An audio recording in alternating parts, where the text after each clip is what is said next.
You guys literally left when I just hit record to test it. Sucker. You're welcome.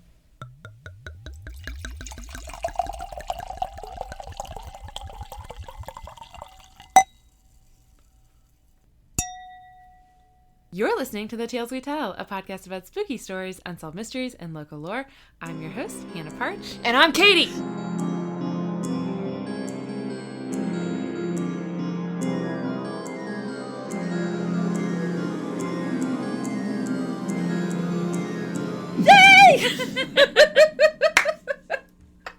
I wasn't planning on that, but like you kept on rolling and I just got more and more excited. It came from the heart. It did. Guess what, everyone? Katie's back. We're so excited. Oh, I thought you were going to tap your glass. I was, then I was like, it's not going to make any noise, so whatever. She's back and she is drinking the wine. Boozing it up. A full glass this time. That's right. Not just a shot glass. Yeah, or half a sip here and there. Yay, I'm so excited. Yep, I'm still on maternity leave from work, but I can be on maternity leave from the podcast anymore. Yep. So You got a semi-responsible adult watching the baby, and by that I mean your husband. You're noticeably more comfortable in your body. just being able to exist without it being a burden. Like, seriously, existing was simply a burden, and now I'm just like, what's up, guys? Dancing. I can walk around without knocking things off with my belly. You look like you're sitting more comfortably. You're wearing jeans. The first time I saw you after you had this child, you were wearing jeans, and I was like, Same jeans. what the fuck? Because I have not been wearing jeans just because I'm lazy, and I came over to your house and I was wearing leggings. And you're wearing jeans. You're like cuddled up on the couch with a baby with jeans. So I've just been sick of being in leggings. Like, and just having my legs squeezed. Yeah. Especially with all the swelling that I had, which was... Oh, did you swell? Yeah. I don't remember. Oh, it's a little bit puffy. I don't recall. Yeah, no, from when I got to the hospital to, I think, within a day or two of getting home from the hospital, I had lost 30 pounds. That is incredible. And only about probably 10 to 12 pounds of that, maybe, probably closer to 10 pounds, was baby. Baby stuff. It was baby and baby fluids and things. The rest of it was just water weight. Oh my gosh. Which I'm very thankful for, because if that hadn't happened for you, yeah, I would be mad on your behalf. Yeah. And so now it's just like, all I've got is the regular baby weight that I gained. Yeah. That I have to lose at, whenever. At my leisure. Honestly, you look the same to me. You look the same pre-baby. Thank you. Pre-pregnancy. You definitely do not look the same as you did last time you were here. You look much happier, much more comfortable. Yeah. Do you want to say what we're drinking? Because you brought it? Yeah, so I was going to go and get like a nice like celebratory, we're back, baby, wine. But I kind of didn't have time / I forgot about it at the grocery store today. Because, a couple weeks ago I had 2 brains and now I have less than half of one. Yeah. So this is going to be really interesting. I mean, Critter's going to be real smart. Yeah. I will say that. Yeah. Because he inherited not only your genes, but also took part of your brain post-birth. He really did. He really did. And it's not even sleep deprivation. I'm actually doing really well with that. Oh, nice. But, so anyway, right before I found out I was pregnant, Bianca had texted the group like, hey, Walmart's having a super sale on wines. Ooh. And I was like, I'm in. And so, sure enough, there's like this half of an aisle plus like an extra cart out in the middle of the aisle of all these different wines on clearance for like $5 or $3 or something. Wow. So I was like, I'll take you, and I'll take you, and I'll take you. And so this one I just happened to grab because it looked cool and it was there. But yeah, it's a $5 wine that I got from Walmart. Listen. Right before I found out I was pregnant. So I didn't even get to drink any of my clearance haul. So it just has, it's literally been, I think it was like close to 10 bottles of wine maybe I got. Wow. Because some of them, again, were $3. Yeah, I mean... How do you turn that How up? do you turn that down? I'm gonna drink it. And it's just this cluster of wines that's just been sitting there in my dining room for 9.5 months, mocking me. But this one is the Sangiovese, I believe. Sure. The Blood of Jupiter. Ooh. I don't know what kind of... It's just a red. It's from Italy. Listen, it's got alcohol in 2015. It's wine, and I can drink it. It's wine. It had a pretty cork to it that I'm taking. Yeah. But yeah, no, this is one of the last alcohol purchases I made. I think I bought that, and then the next day went to the grocery store, and I bought pregnancy test. No. I bought the White Claw that we brought over for Thanksgiving. The Clauserol. The Clauserol. Yes, very much appreciated. And so, yeah, it's just been sitting there taunting me for months. And I was like, this is a wine that I should bring tonight. There you go. Well, thank you for bringing it. Yes. We're happy to drink anything, honestly. So I recorded yesterday with Hannah Cox because the episode I wrote for her ended up being a two-parter. And we decided, like, as we were recording to make it a two-parter, because I got to a good stopping point, and I was like, oh, we've recorded for, like, about an hour. But by the time we started part 2 that same night, you guys were toasty. Were a little toasty, and so she texted me the next day, because we did record part 2, and she was like, if we need to re-record that, I'm cool with that. So we re-recorded that yesterday, and yeah, so it's been a wild ride without you, and I am so happy that you're back. I'm so happy to be back. I'm happy to have the energy to be back, too. Yes. Well, I wrote a special episode for you. And it's a little off topic. Yes, Katie has a prop, which is the comfort bunny. The comfort bunny. But today it's not a comfort item. It's just a visual item. It is a comfort item because I can hold it like it's my baby. You can pretend that he's here. Just kidding. I'm good. Okay, so the tale that I'm going to tell you is not necessarily spooky, and it's not necessarily unsolved, and it's not necessarily local lore. Well, I guess it could maybe, if anything, it falls into the category of local lore. So that's what we're going with. Quick content warning. It's very mild, but I am going to talk about some animal parts. I'm not going to describe any animals getting harmed, but just know that there are some parts of, like, animals that have been dismembered. Go rabbit split. Like some parts of rabbits. But it's on topic in that, or like it's whatever, topical that Easter is right around the corner. Yes, and also topical because you just gave birth like a month ago. Did. And I'm hoping you Still seems surreal. I'm hoping you haven't heard this story because I first heard it on Sawbones like 7 years ago. And then when I was looking up that episode to re-listen to it, and I was like, oh, a bunch of great podcasts have covered this, including The Dollop, which I was like, fuck. Hope Katie hasn't heard it. And also our friends at Night Classy covered it at some point. I'm going to tell you the story of Mary Taft. And you might figure out where we're going eventually. So Mary... Again, operating on less than half of a brain at this point. Okay, good. I'm counting on that. I can't tell you how many times Sheldon and I will say something to each other and then stare at the other person because they said something that they meant one way, and the other person heard it the other way, and it's just like, what? Are you doing that thing where you're hearing it but you're not understanding it? You're not comprehending it? Yeah. Okay. Gotcha. At least you have a good excuse to have a baby. Yeah. Okay. Mary Taft was born Mary Denyer around 1701 in Godalming, Surrey, England.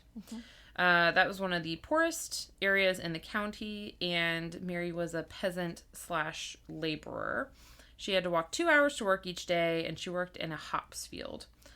And at 17, she married an 18-year-old named Joshua Taft, who was a textile worker, and they pretty immediately had 2 children, at least.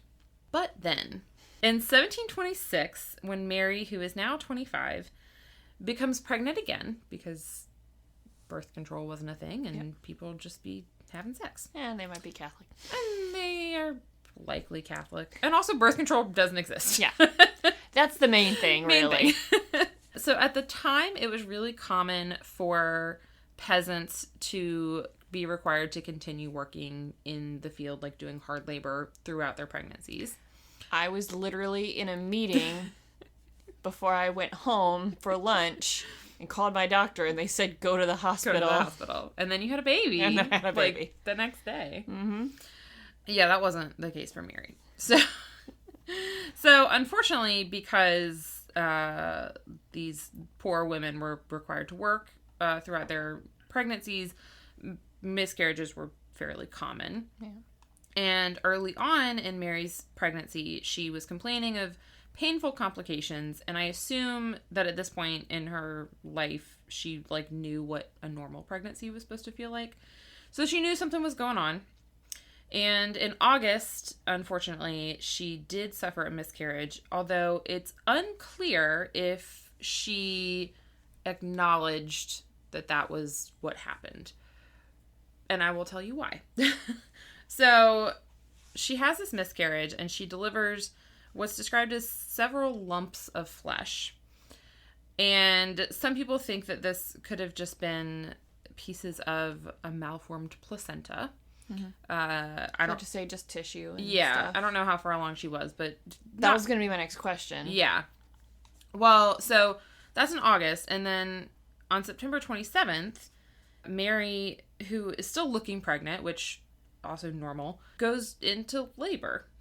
And so her husband calls a neighbor over to help because, he probably doesn't really know how to deliver babies. Yeah, that's not the men's job. And this time.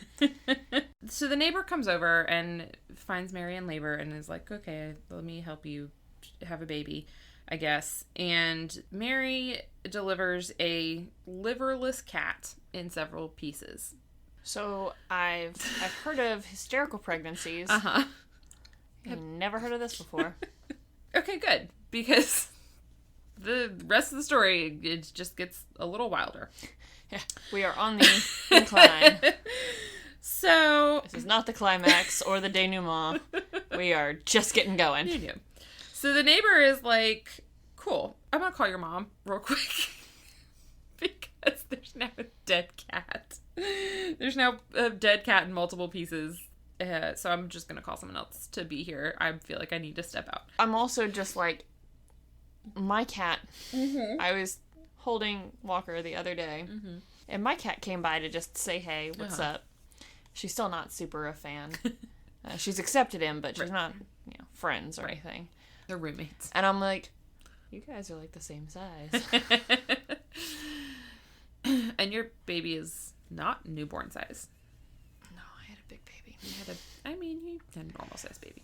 Yeah, no, like he's It's just bad luck that your close friends and my brother-in-law and sister-in-law happen to have a very tiny little baby to compare to your big baby. Yeah, 8 pounds is above average. Okay, shut up. I was 9 pounds. I was too. I was 9 pounds and change.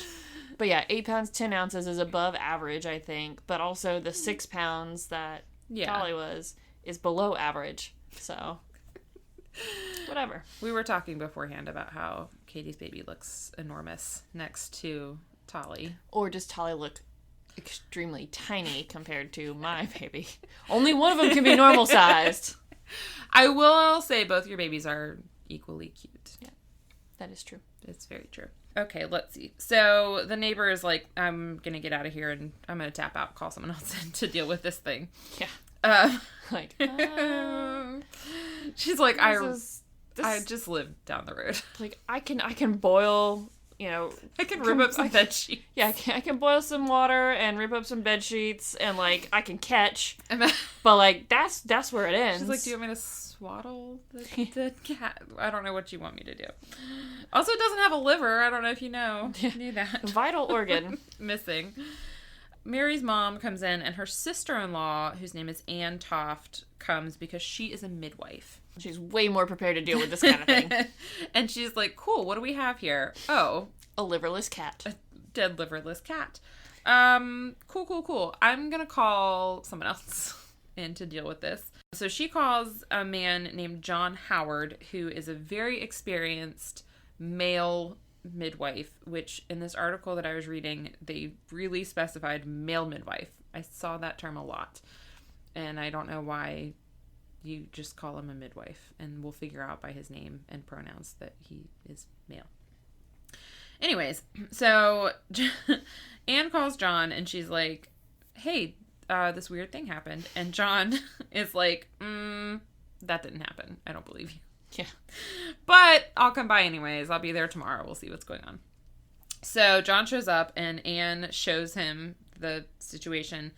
And John's like, okay, let me do an exam, which is not the worst thing you can do. Yeah, make sure she actually did just give birth. Or deliver something. Yeah, and so he does an exam and he doesn't find anything unusual. So he's like, I don't know, maybe you guys are lying. I'm gonna leave. You didn't find, like, claw marks or scratches?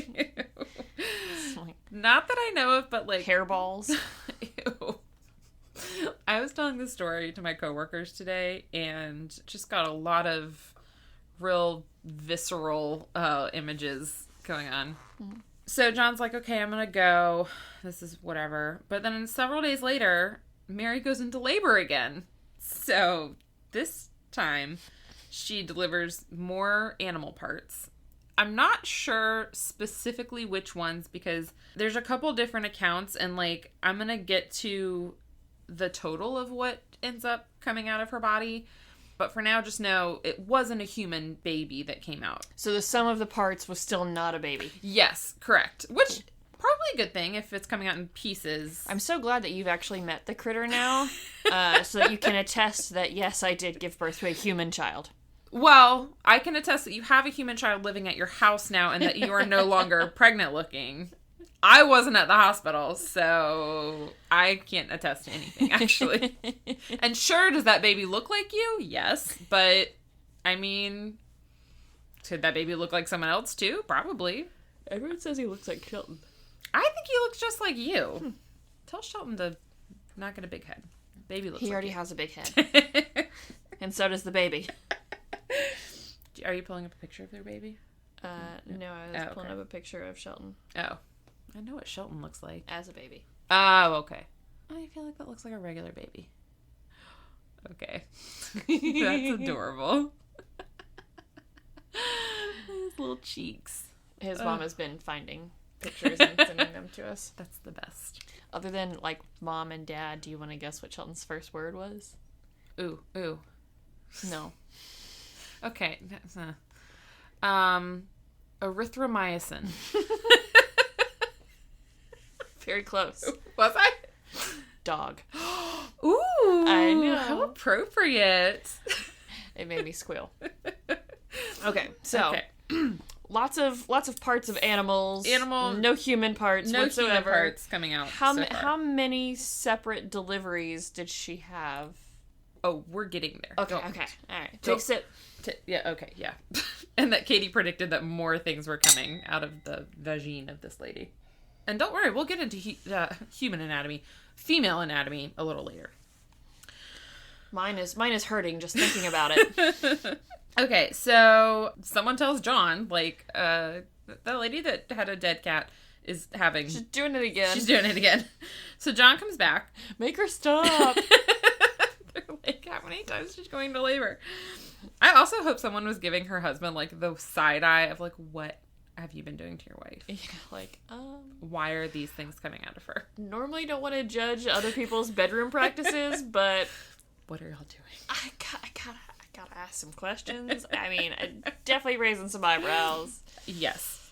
Okay, so according to a contemporary account, which was written in November of that same year, over the next few days, Mary gave birth to... I'm so scared. I'm so scared. Quote, 3 legs of a cat of tabby color and 1 leg of a rabbit.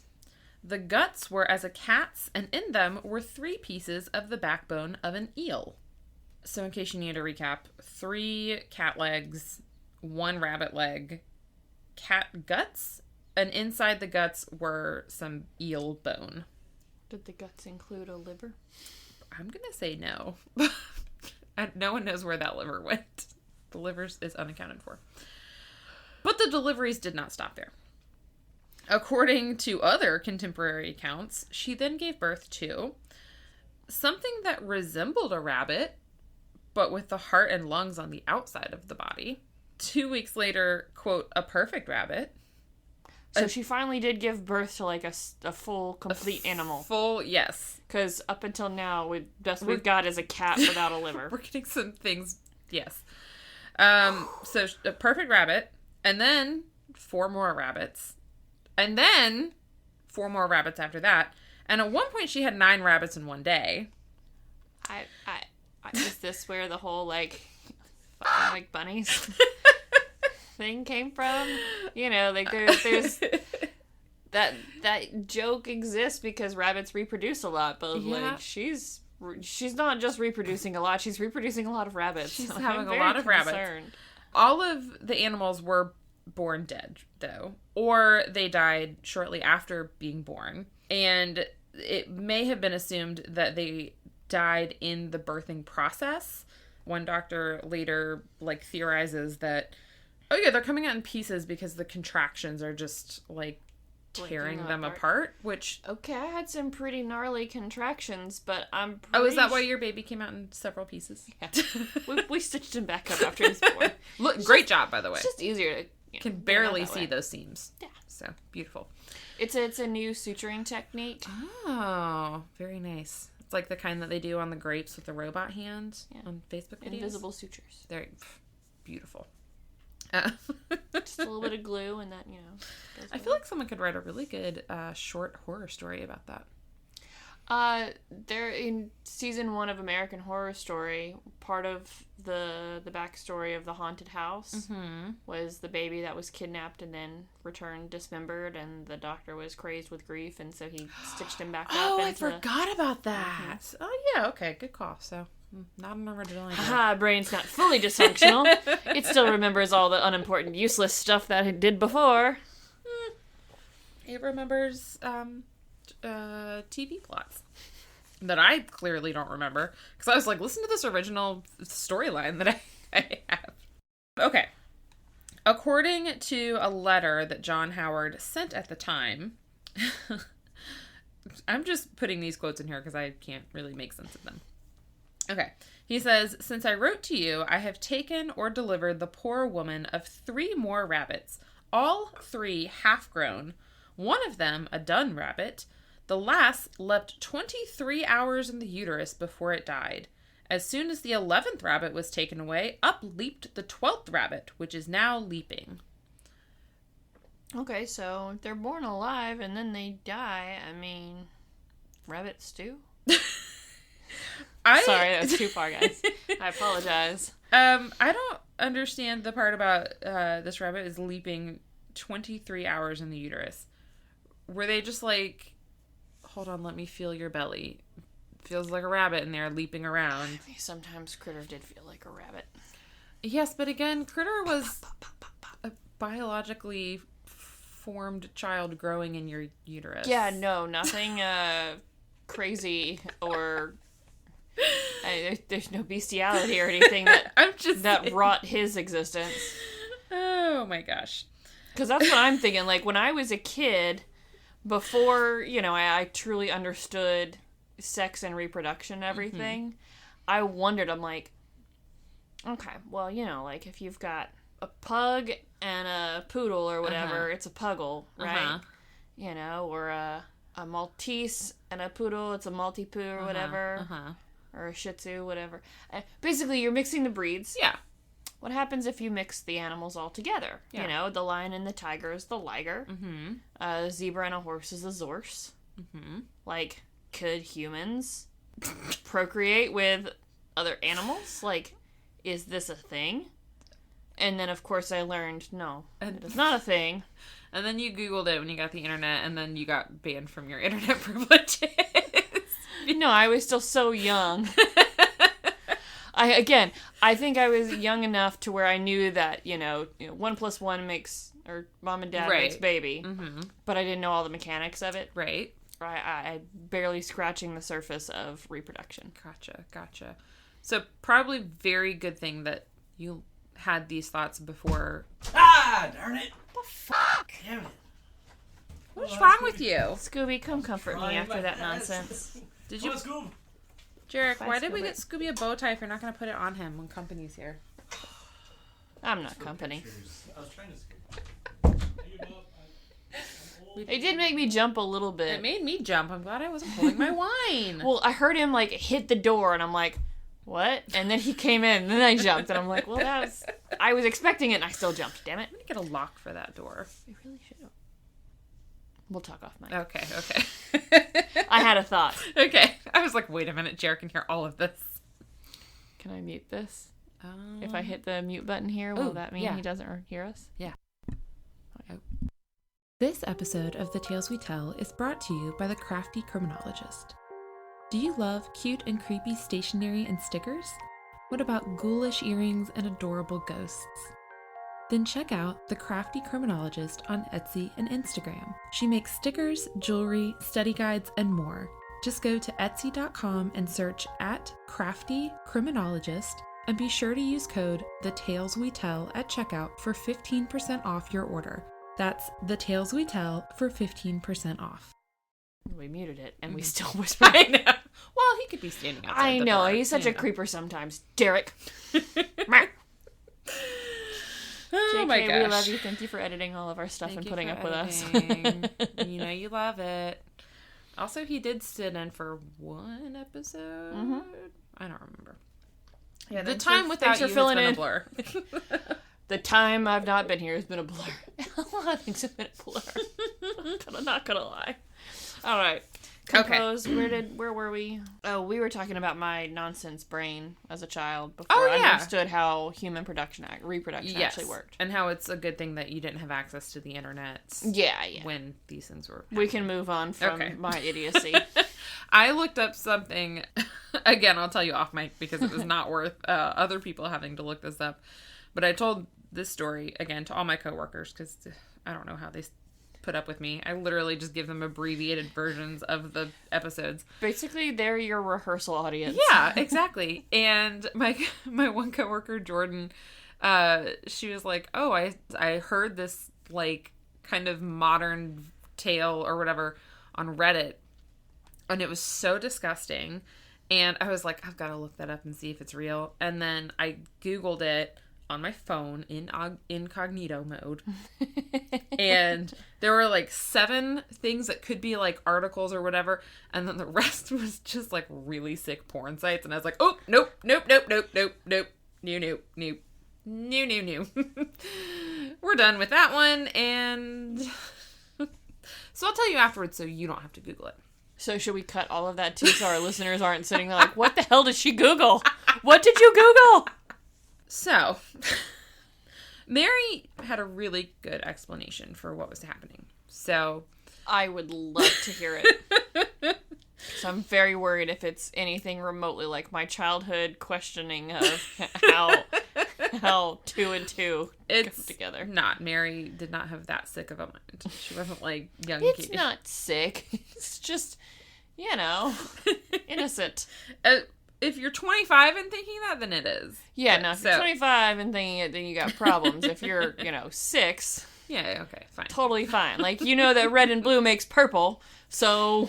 It is a little confusing because some species you can interbreed, and that's some what I'm you saying. can't. A zebra and a horse is a zorse. A lion and a tiger is a liger. And a tiger and a lion is a tiger. Yeah. I don't know. There is a difference. I know, I learned it on Tiger King. Yeah. But anyway, so yes, you can have interspecies breeding. Mm-hmm. So, I wasn't super off base as a very young child. Yeah. There's just a weird line, and you just didn't know where the line was. No. Like, I didn't. Yeah. Probably not, humans and... anything non-human. Yeah. Probably not human, just to leave humans I wonder about apes, though. I think because I knew that at that time, humans and apes were descendant from the same common ancestor. All right, I'm going to be doing some weird Googling tonight. Incognito mode. Incognito mode. Get ready, FBI agent. Okay, so... Going on a wild ride. You'd be like, I quit. This job sucks. Okay. Have you heard of something called maternal impression? I assume you've heard those 2 words before, but put together. The phrase itself, I feel like no, but at the same time, I feel like I will be familiar with the concept or the definition of it. Okay, so it is the idea that when an encounter with an animal has such a profound effect on a pregnant person, it can cause physical birth defects or disorders in the child. Okay, I'm not familiar with that at all. The most well-known example of this is Joseph Merrick. Elephant Man. The Elephant Man. He claimed his mother had been startled by an elephant while she was pregnant with him. It's a convenient way to explain away and rationalize... It is. Genetic abnormalities. Yes. This, I will point out to Joseph Merrick, was born in 1862, so not contemporary with Mary here. Yeah, and also pre-understanding of genetics, really. Yeah, yes. Or, well, not super pre, but yeah, you know what I mean. Yeah. This, the title of this episode could be, like, a genetic funny, lottery. Or, yeah, like, a funny thing that happened because 18th century men didn't understand women's bodies at all. A funny thing happened on the way to the delivering room. Oh, man. We still have time to change the name. Okay, so Mary said, well, here's what happened. While I was pregnant, I was working... See, what happened was... What had happened was, I was pregnant, and I was working in the hops field, as I do, and... She's going to hop like a bunny. Yeah, that would be funny, though.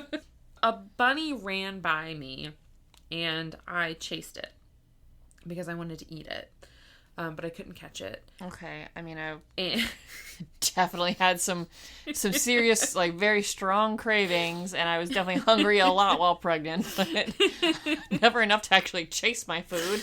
And she had not been able to stop thinking about the rabbit since that encounter. I also wasn't ever a peasant working in a hospital, so maybe I can't relate. And I feel like someone was like, okay, but what about the first time when you had that cat that came out of your body? And she was like, oh, that was because I was very fond of the cat that slept at the end of my bed. To which So did you shove it inside yourself Well, to give birth? I would because say... you were beyond grief-stricken through your miscarriage? And also, like, there was a point where it was just 3 cat legs that came out of her. And I would say, weird way to show your fondness for someone, Mary. Like, if I physically saw, like, severed dog legs, I think I would nope, I can't do it. I can't do that anymore because I literally cry probably on a weekly basis thinking about the fact that it was bad enough seeing another human come out of me, okay? Allegedly. No, I saw it. Did you really see it? I mean, it was right there. Oh, yeah, I guess. Okay, sorry. I was like, do they have a mirror or something? I mean... That'd be kind of cool. So I had the option of having a mirror. Really? Yep. Do they give everyone that option? Yep. And I could have, like, reached down and, like, touched his head and everything if I wanted to. I was like, I'm good up here. They do that thing where, like, it's crowning. Do you want to reach down and touch it? I was like, I'm aces. You're like, or, hear me out.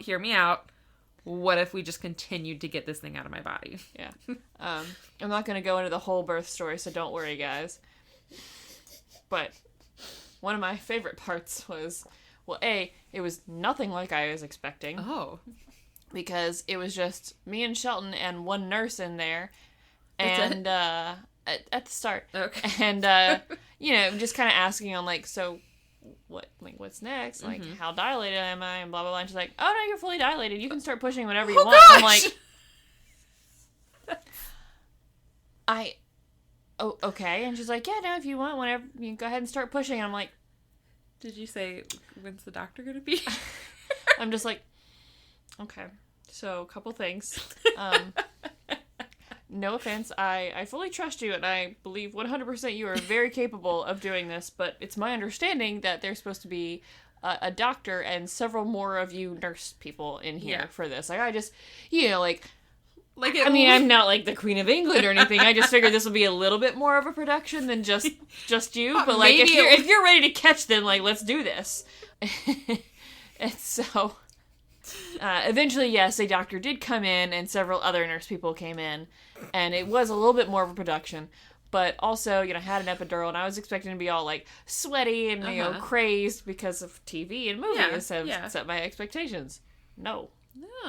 I actually had chills, because that's how I responded or reacted to the medicine, the drugs, the epidural. Also, I thought it was supposed to be, like, this just, prolonged, like super intense, craziness. No. It is actually like 30 seconds of intensity and then like a minute or so of just kind of chilling in between contractions. And so like literally, push for 10 seconds and then push for 10 more seconds and then push for 10 more seconds and then, okay, well, let's just hang out and wait for the next contraction. I'm like literally like kind of twiddling my thumbs there. And because I'm me, I'm sitting around just making jokes. And like literally just on display, kid working his way out of me. And I'm just like, so what's everyone doing this weekend? Because I love that so much. I'm a pretty like modest person in general. And when I'm put into awkward positions like that, it's just kind of like where everyone's just now very intimately familiar with my intimate bits. It's just like, well, let's just embrace this and roll with it. I love everything about that story. And yeah, we did talk about our weekend plans. And they're like, what about you? And I'm like, I think I'll be taking care of a newborn, hopefully. Fingers crossed. You're like, I don't know, there's a concert on the water that looks pretty cool. Was thinking about just going out to dinner with some friends, maybe have a couple drinks later. You're like, listen, I've got this wine stash in my dining room. $5 wines. I bought like 10 of these things, man. And then about that time, another contraction started, which I was like, all right, let's do this. Sobered the mood a little bit. Didn't hurt. Oh my gosh. Okay, I forgot what I was saying. Oops. Yeah, I hope that was enjoyable, everyone. Oh gosh, I love this. Okay, so, that's right. She said she had a liverless cat because she liked the cat that liked to sleep under the foot of her bed. I really hope it's not the same one. That's what I'm trying. I know. Okay. Because the other thing that I am a woman of science. Yes. And while I am not an expert in human reproduction, all I can think of is how it got there. Yeah, I would like to point out, I think you and I are both probably more qualified than most of the physicians in this story. Yeah. Speaking of, remember John Howard, our friend from the beginning? The male midwife? The male midwife, yeah. It's so stupid. It's like saying a male nurse. Just say a nurse. A nurse. And you can tell me his name. I don't care. Doesn't matter. So John had moved Mary out of Godalming. So like he's like, let's get out of the slums. We're gonna go to Guildford. I have no idea if that was a lot lateral better. move. I don't know. Who knows? So he offered. I mean, I feel like if you're already a peasant and you're racking up all these medical bills just by birthing animals, you probably can't climb up the socioeconomic ladder very high. Yeah, but I feel like Guildford was like a little step up because John is like, hey, everyone, look at this cool thing. Also, if you don't believe me, come here and I'll deliver a rabbit in front of anyone. And I feel like Mary was like, what? Say what again? While I may have been open and comfortable with my birthing staff, I don't think I would be comfortable and open with just any Joe Blow walking off the street. Like, you know what I'd like to see today? A rabbit. A birth. Rabbit coming out of a lady's. I'll pay you $50 if I can watch your baby get born. Yep. So, actually, I probably would have been like, give me a milkshake and you get front row tickets, sir. Front row tickets, depending on your timing. I was hungry. Understandably. Again. They wouldn't feed me. Bad for the baby, Katie. Or something. I don't know. So you wouldn't poop yourself. I don't know. I don't know why they don't let women in labor eat. I assume it's because they... I don't know. Is it so you don't poop yourself?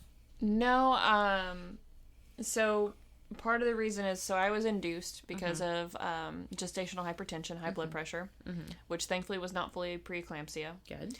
And so the Pitocin, the drug that they use to induce, a lot of women, if you eat beforehand, you see it again. Basically, it'll make some people nauseated and vomit. I did not, because I am a tough cookie. And then I think beyond that, like, you definitely don't want to eat while you're on that medicine. And then other than that, you don't want to eat prior to getting an epidural or like while on an epidural, because it's basically anesthesia. I mean, we met with the anesthesiologist beforehand. He's like, I'll mix up a nice little cocktail, throw a little this, a little this, a little fentanyl in there. I'm like, are you trying to kill me? He's like, no, I'm just gonna inject it directly into your spinal cord. It's fine. Then also, it's not ideal, like, if something were to go wrong with the delivery and I had to go into, an emergency C-section or something. That makes sense. It's just kind of cover your bases. No food. Okay. I was allowed to have at least water, good, while I was laboring. I mean, not while I was delivering, but up until that point, I could at least have, water. It's good. Good. Okay. Sorry, $50. Or sorry, free show for a milkshake. Yeah. Is where we were at. I mean, like I said, one of the nurses, too, as soon as he was out and on my chest and everything, she held up the, room service menu and was like, all right, now that you got that other important thing done, the next most important thing to do, order What do you want food? Nice. Terry was looking out for me. Thanks. Love you, Terry. Shout out to Terry, the nurse. So Mary becomes kind of a local celebrity, and John begins preserving the specimens that are being birthed by pickling them. And he's like, I'm just going to look at I'll put them on my shelf. I'll look at them later. So also, okay, I'm sorry, I have another thought. Okay. If she was so hungry, because she's a peasant working in the hop field, she was so hungry that she chased after a rabbit to eat it. Why is she not eating her babies? No, I'm just like, where is she getting all of these? Because again, I don't believe, you have not provided any kind of evidence for me to actually believe or accept the possibility that her body is creating and then birthing these rabbits. So right now in my mind, the only possible way for any of this to be happening is that she is getting these rabbits and inserting these rabbits into her uterus to then birth. Seems like a waste of a rabbit. If you were so hungry to chase after a rabbit to eat it, I feel like any rabbit that you get henceforth should just go straight onto your dinner plate. Yeah, not into your anatomy. You made a big deal about wanting to eat a rabbit earlier, and now you're just throwing them away. Maternal impression, after all. That's my new favorite phrase, apparently.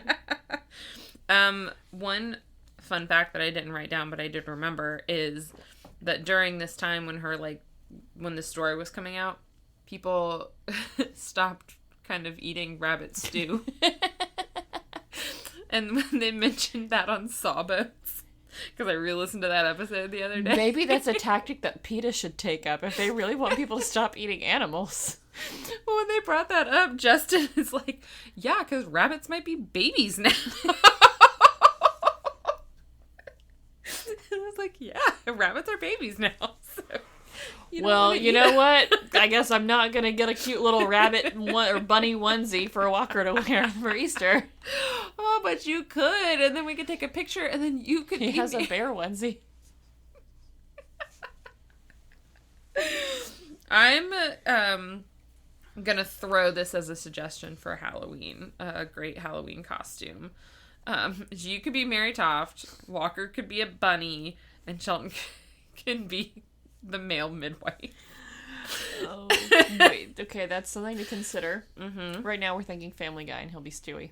Okay, I mean, that's because it's an easy costume. That's easy. I will say King George comes in, so nice. Shelton could be King George. He would make a fantastic one. Yes, he would. Oh my gosh, you could just mix things. Like, it could be like a Hamilton and podcast crossover. I'm just saying. Lin-Manuel, if you're listening. Lynn. Feel free to take this idea. Or also, everyone feel free to just forget that this ever happened and go back to your life. No, that's a great idea. Okay. We've been apart for far too long. We really have. I love it. Okay. So, this story is catching the attention of many physicians, skeptics, and believers. And eventually, King George I is like, I am going to send some people to investigate. So he sends two members of his court. One is the secretary for the Prince of Wales, whose name is Samuel Molyneux, Molyneux. My brain doesn't work well enough. It's that first one. Molyneux. Yeah, Malino. Malino. Okay, completely different than what I said, but thank you. It took a minute for my brain to catch up with my eyes and everything. Okay. The other one is Swiss surgeon / anatomist Nathaniel Saint Andre, and Saint Andre was somewhat of an outcast among other members of the court.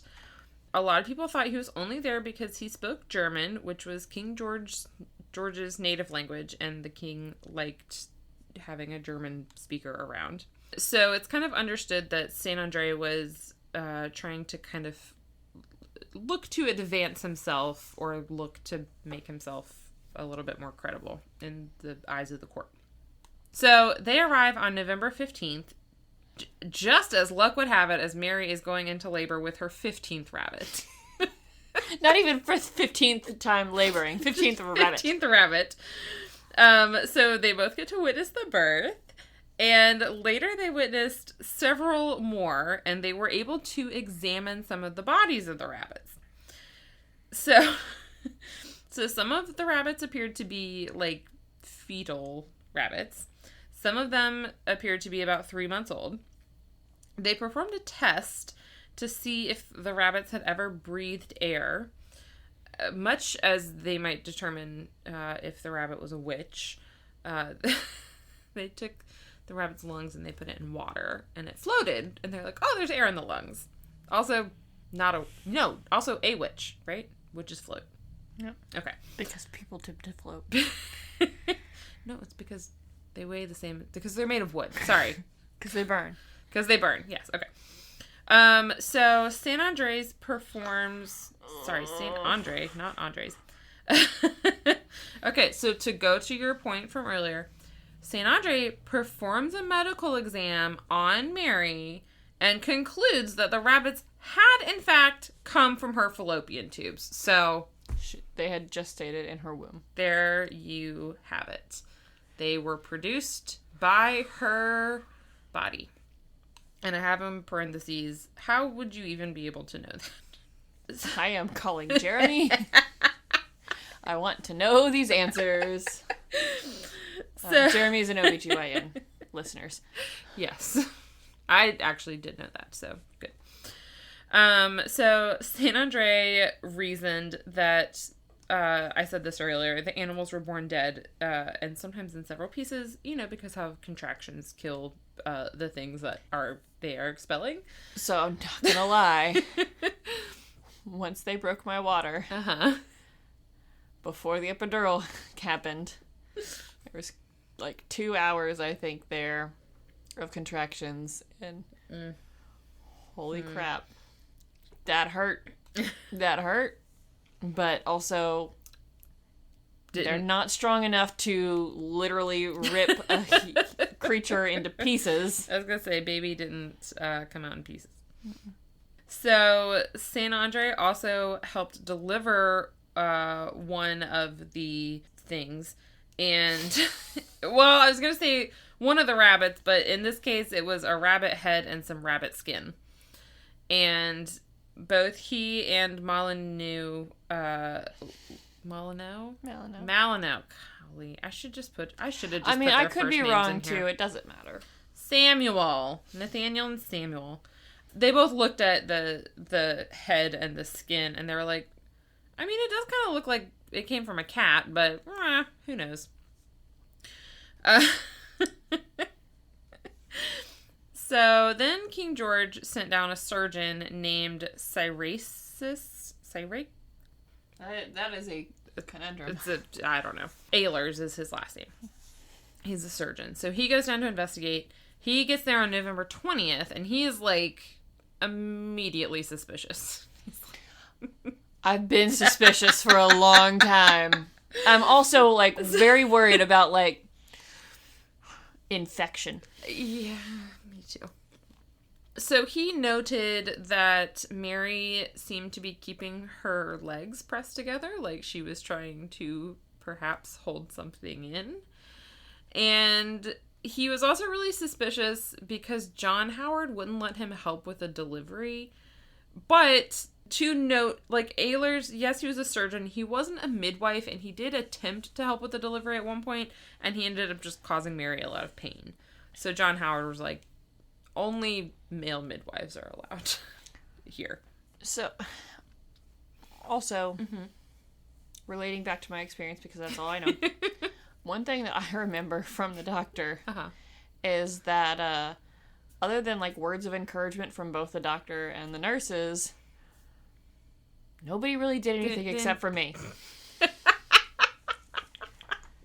So, like, I remember just seeing my doctor just kind of standing there, her arms kind of crossed, and just watching the process.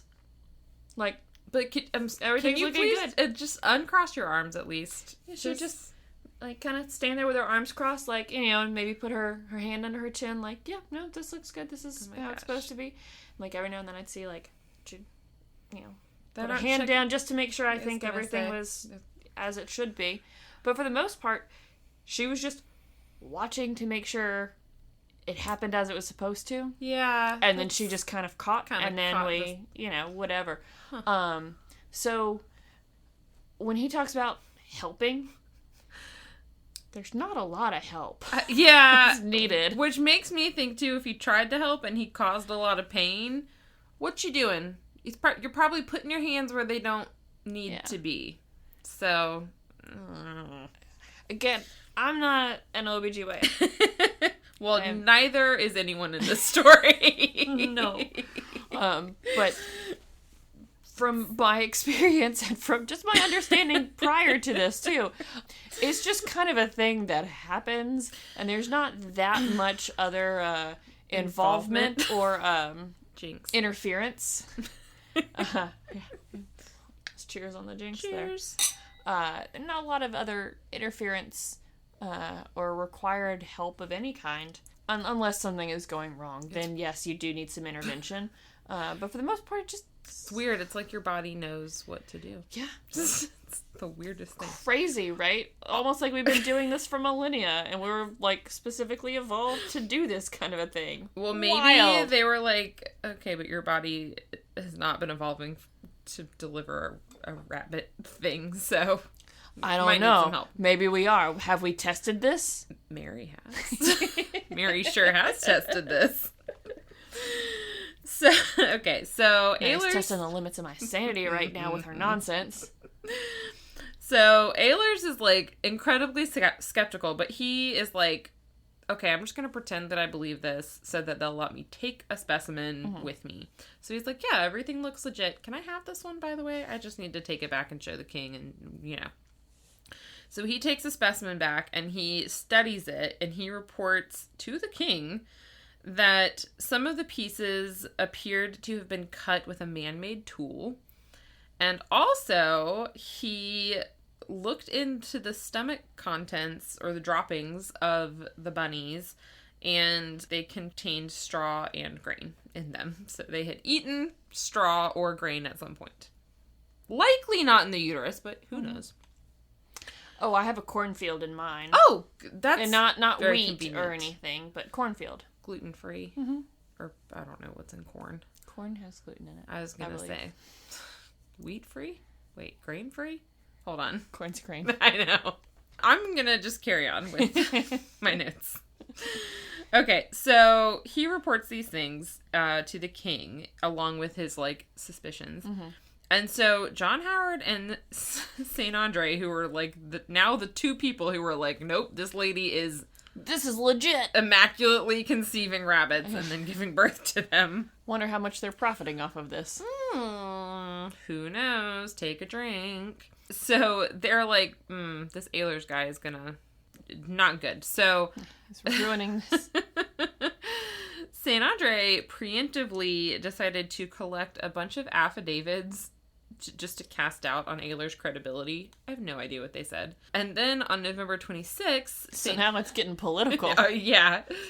On November 26th, St. Andre performed, quote, an anatomical demonstration for the king to support Mary's story. I have no idea what that means. Unless... I'm imagining, like... that times version of like a blow-up doll. Yeah, I'm imagining like a sack filled with, hay bunnies. And slit cut through it and like, this is how it works. Imagine if it was just like a sack full of bunnies and he's like, so here's what happens. She opens her legs and this bunny comes out. I'm actually imagining one was hopping. The 3D like model of the uterus that's in every gynecologist's office. Yeah. I'm imagining something like that where he's like, and the fallopian tubes will deposit an egg, and then the mother's hormones that are now influenced by the bunny fertilize the egg. So like the father's not even needed for any of this anymore. She's Honestly, just making bunnies. Like she's just doing her thing. First they were fucking like rabbits. Now she's just making them. Now she is just producing rabbits. So we do get one obstetrician who comes into this, whose name is Sir Richard Manningham. He was knighted. And he... That must have been one heck of a cervical exam. Know what I'm saying? So he comes to see Mary, who is now in London at this point. So she has upgraded officially. Oh yeah, peasant no more. No more. Notoriety has its ups. So he does what I only assume is a real exam. And he determines that the right side of her abdomen is slightly enlarged.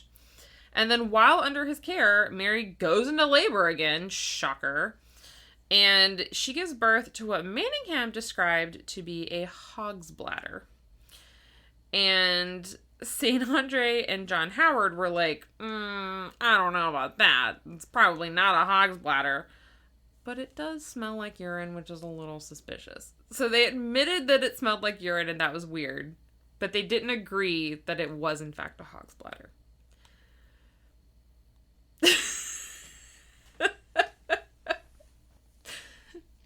Katie's opening her mouth a lot and nothing is coming out. Better than a hog's bladder coming out. Oh my gosh. Okay, now my favorite guy's about to come in. So I have nightmares. I'm gonna be looking up if humans and apes can have babies together, so... And we're all screwed. I will be texting you my findings. So, Scottish physician John Mowbray comes into the picture. Oh, I know that name. Oh, do you? Yes. What do you know about him? Continue. Okay. I know that I know the name. So, what he examines Mary and who knows what he finds. That's not important. What is important is that John Mowbray wrote in published accounts about this belief that he had that women could give birth to creatures called suitorkins. Or suitorkin, I think is the plural. What's a suitorkin, you ask? Well, it's a small, mouse-sized creature. How do they come about? Let me tell you.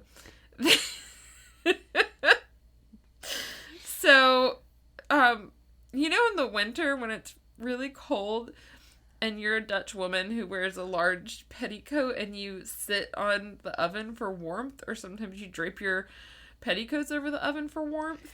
I know that in the winter when I'm wearing my baggy pajama pants, I stand over the floor vents and let the warm air, parachute balloon my pants up and get it warm up there. That's how a suitorkin gets oh, shit. made in your womb. And, how do I not have like 800 of these? It's just a tiny mysterious creature that grows in your womb and then you give birth to it. I could not find any other description other than small and mouse-like. Why do I know this person's name? Because it is not for that. Well, he also believed very much in maternal impression, obviously. And he warned women, maybe this is where you heard of him, because he warned women not to become too familiar with household pets, lest your babies end up looking like them. To which I have a question to you, Katie. Maybe that's why I can't figure out who Walker looks more like, me or Shelton. It's because he looks like Jory or Literally Olive. wrote, does Critter look more like Jory, Olive, or Mira? Honestly, more often than not, he looks like an old man. Which or a would be- squishy potato. Which would be Jory. Yeah, but also a squishy potato. And I do love potatoes, French fries. Oh no, you mashed thought potatoes. too much about the potatoes while you were pregnant. Katie! If the maternal impression of my food cravings, he should look like sugar. There's specific documentation saying you should not have done that. He should look like a plate of brownies or a milkshake. Oh my gosh. Honestly, just a sack of sugar. Which he kind of does, because he's so sweet. So sweet. You could just eat him up. Oh my gosh. Okay, so while Mary is in London, she was examined by as many as 10 doctors at a time. To no one's surprise, they're all male doctors. Because women can't be doctors. She didn't give birth to any more rabbits, though. And they were like, now that we're constantly watching her and looking at her vagina, no more rabbits are coming out. She also started to get sick, which... Infection. we can both guess why. So then on December 4th, we're now hold on. Okay. This started in September, right? September. Okay, so this has just been a couple of months. Yes. Okay, good. I'm glad. Because if this is something that's been going on for a long while and she's just now starting to get sick, that pokes hole in my only thought process. Oh, yeah. But no, if she's been at this since September and it's early December and she's now starting to show signs of being sick. Yeah. Okay, so we have reached our peak of the story. Rabbit birth. Yes. So, early December. And it is discovered that Mary's husband, old Joshua, who's not having sex with her, has actually been out buying a bunch of young rabbits for the past month. And then... some nice detective work is being done, apparently. And then a guy named Thomas Howard, who is a porter, which I think is just someone who delivers stuff, like a courier. He was caught currying a small rabbit and trying to sneak it into Mary's chamber. And he gets caught, and he admitted that Mary's sister-in-law, Margaret, not Anne, had bribed him to sneak this rabbit to Mary. And when they asked Margaret, she's like, no, that was just for food. Remember how Mary loves to eat rabbits? I was just giving her a live rabbit that she could kill with her bare hands and eat. I wonder if in her room she has a butcher block and a kitchen. I don't know. I'm not sure what kind of hotel / Airbnb they put her up in. Yeah, I don't know if it had a kitchenette or anything. Doubt her chambers had the appropriate, certainly not up to code. Maybe a mini fridge. A slaughterhouse. So our buddy Manningham comes back and he examines Mary again. And he's like, okay, I think there probably is something still in your uterus. He questions her for several hours, 3 to 4 times, like for a couple days. Airplane. I don't know why we get so much airplane noise here. And better than trains. Ugh. Yeah, sorry, you live in a terrible part of town. Just because of the train. I live in a great part of town. It just happens to be directly adjacent to a terrible part of town. Yes, that's true. So finally, Manningham is like, listen, Mary, if you don't tell me what's going on, I'm going to have to perform surgery on you to figure out what's going on.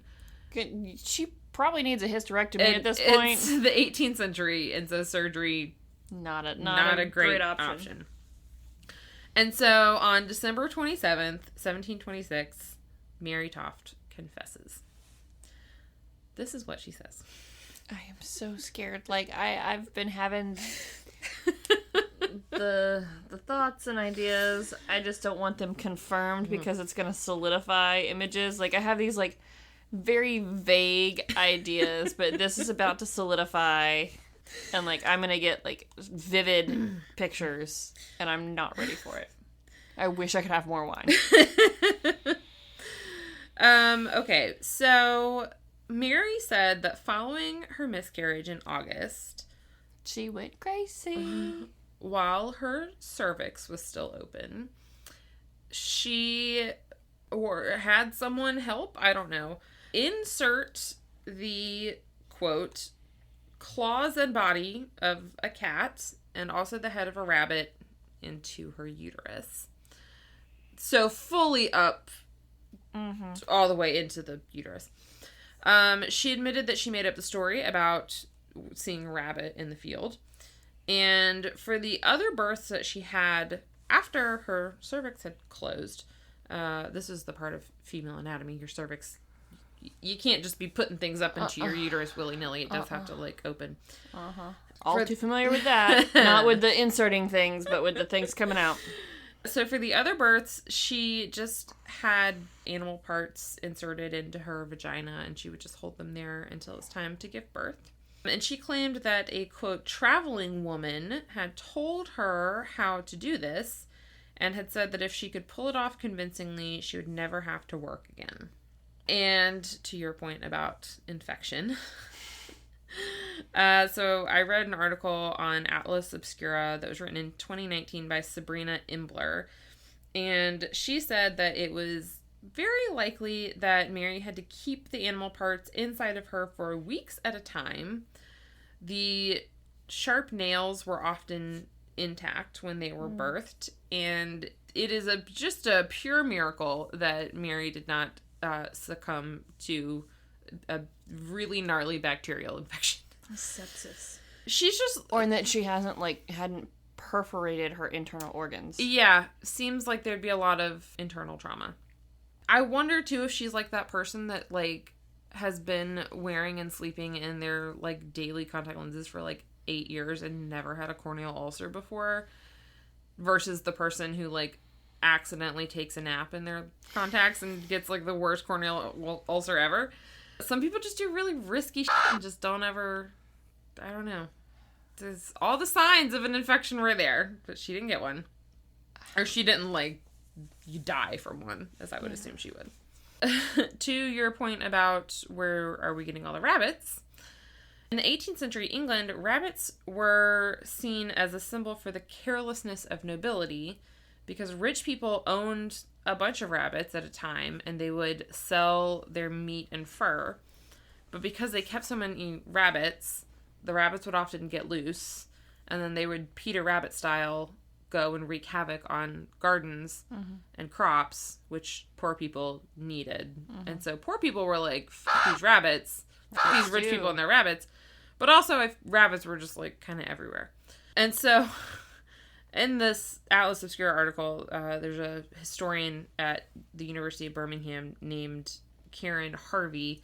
She thinks that the choice to use rabbits for the hoax may have been a political statement. I would think that it's just because they are very plentiful, and when they are young, they are small enough to fit up your vagina. So, like, you can only do the cat, like, the one time, probably. And then you gotta find something smaller. So, I know that we're always saying that we're not here to kink shame. Uh-huh. I want to shame this a little bit. Well, she did kill animals for it, so the animals were not consenting and they were harmed. Yeah. So, Harvey also makes the point that it's pretty unlikely that Mary did this on her own, or even really that it was her idea at all. So number one, she was poor, uneducated. She was from a small town. She did blame a bunch of other people, including her husband, her mother-in-law, and the local organ grinder's wife, which I don't know who she was or what her deal was. They also point out, like, inserting animals into your body is not a comfortable... I would say inserting anything into your uterus is uncomfortable. I'm just sitting here thinking of the excruciating pain and discomfort that went along with all of this. Yeah, and, like, what woman is choosing to give birth like 15 times. And I wanted to like be like all of this to get out of work, but again, I've never been a peasant in True. the 1800s. But I can't. I don't know. I can see where they're like, surely someone else's idea was to put this cat into her uterus because we've talked before about how miscarriages and loss of a child and stuff can really, really destroy a person's mental health and really make you do crazy things, make you see, think, feel, believe crazy, crazy things. Grief is very powerful. So maybe that might have been part of the start of it. Yeah. Or it might have like played a role into some of this that then other things were allowed to kind of just escalate and get out of hand. So I've tried to like not judge and just be like, bitch, you crazy. Yeah. So I do think it was probably... I don't get it. But like you did experience a trauma. Yes. And you are a peasant working in the fields, and from what I know of that time, like, I would want to get out of work too. Yeah. And I would hate my life and want to do whatever I could to change my position. Yeah. But I don't think I could ever do that. Yeah. And also it was very, like, she was exploiting the rich, which, like, I can obviously see the appeal of that. And one of the things that this ended up doing was really causing a lot of public mockery to, like, directed at the doctors. And, like, oh, look at these stupid doctors. Like, look at these stupid people in the king's court. Like, dummies. Thought this lady was giving birth to rabbits. Stupid. So, who knows?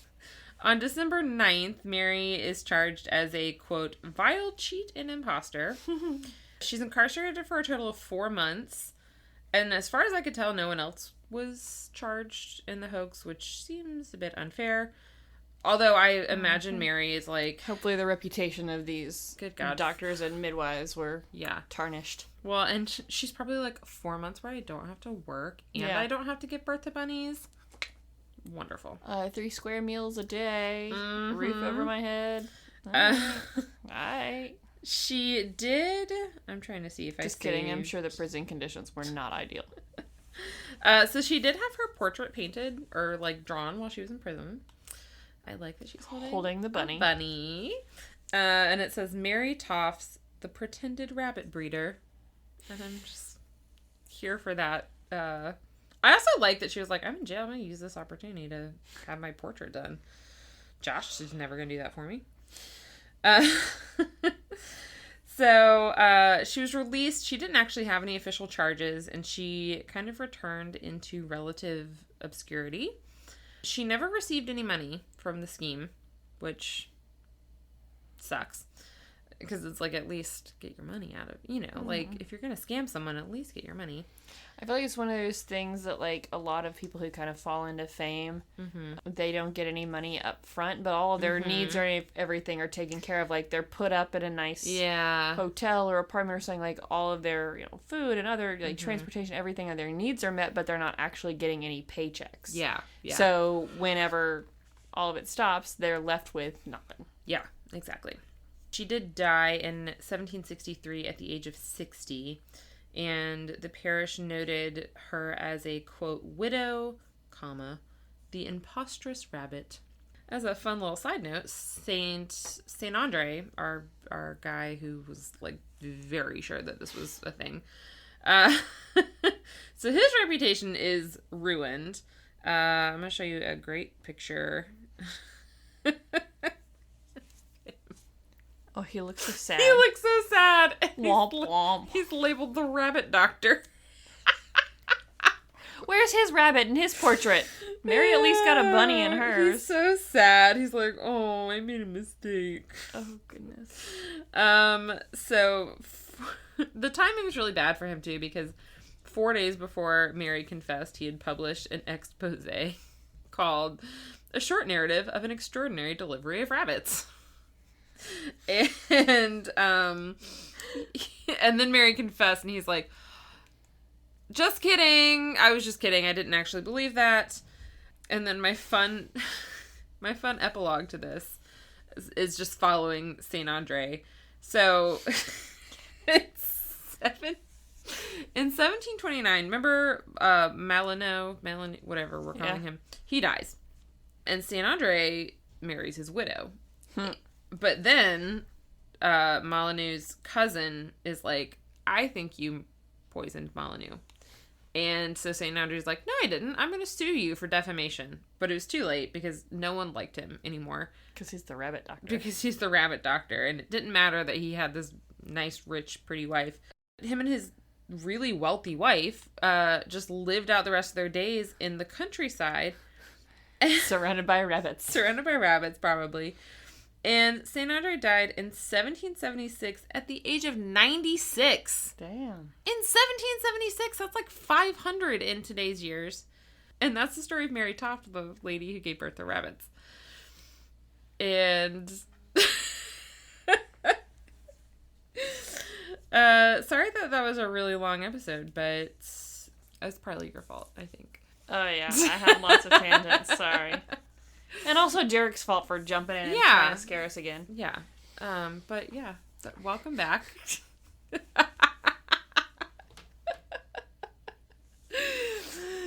What an episode to come back to. I mean, I feel like I'd say that about probably any episode, but like, yes. And it wasn't horrible. It was horrible in its own ways. Yeah, but it wasn't like, children didn't die. It wasn't Albert Fish. Yeah, it wasn't. Or, I forgot his name. The new Albert Fish. Yeah, the other guy. The vampire. Yes. Of Sacramento. Sacramento? Or was it Dusseldorf? No, yeah, Sacramento was worse than the vampire of Dusseldorf. I was going to say, Vampire of Dusseldorf is also bad. So, do you remember... But he tried to be a hero at the end, right? He, because he looked up for, like, life insurance policies or whatever for his wife. Oh, yeah, I forgot about that. Yep. Yeah, he did love his wife. Yep. He wasn't out killing people. You can find us on the Instagram and Facebook at the Tales We Tell podcast if you want to see the pictures of the Rabbit Doctor and Miss Mary Taft. If you don't do the social media but you still want to see pictures, you can go to our website, thetaleswetellpodcast.com. We post all of our pictures and goodies there. If you want to support us and get yourself some sweet, sweet swag, like, I don't know, baby onesies that say The Tales We Tell, go check out our store on Redbubble. Just search The Tales We Tell. Or if you want to support us without the stuff and maybe some bonus content, definitely some stickers and thank you notes with my forged signature. You can become patrons on patreon.com. Search The Tales We Tell. It's a stamp now. It's not a forged signature anymore. Love it. I approve. My name is Katie and I approve of my forged signature on this thank you note. Also, I don't have my phone with me. We'll do the shout out next time. It's right behind you. Really? Yeah. Has it been here the whole time? Precariously perched on the back of your chair. Okay, well. I want to shout out a shout out. Yeah, go for it. I don't know this person's name because I just saw it today. But shout out to their husband who refers to us / our podcast as murder friends. Yes, that's what I was going to look up. I was trying to... We're happy to be your murder friends. Thanks for listening. Also, yes to your request for stickers. I don't know if Jarek told you that. Mo, that's her name. Sorry. Yes to stickers. Thank you for the mailing address. I will send you stickers this week. So, yeah. Thanks for calling us your murder friends, and look for some stickers in the mail. And thank you, Katie, for doing the socials again, because that was surprisingly very hard in your absence. I didn't enjoy having to do it myself. And thanks for coming back. I'm so excited. I'm back, everybody, Yay! and I'm staying. No more babies. I mean, no more rabbits either. I know that implies that there was a rabbit to begin with. Hold on. Let me rephrase. No more babies. And no rabbits, cats, or animal parts. Ever. Yes. If you want a cat or an animal, go to your local shelter. Yes, but don't adopt a rabbit just because you think it's cute for Easter. Yeah, don't do that, because then they end They're up in the commitment. wild. Yeah. Did you know that when Shelton was little, he had a pet bunny? Really? His name was Hopper. Oh, that's a cute And name. can you just imagine young Shelton like sitting there petting his little bunny? Aww. You didn't pet him too hard, did he? No. Good. No, he was not Lenny. Oh. Well, I have some uncomfortable things to Google. You have a baby to get to. Yep. Yeah, I guess, well. It's good to be back. I know. I'm like, ugh. I don't really want it to end, but we probably need it to. I should go relieve husband of single parent duty. But we'll see you guys next week. Bye.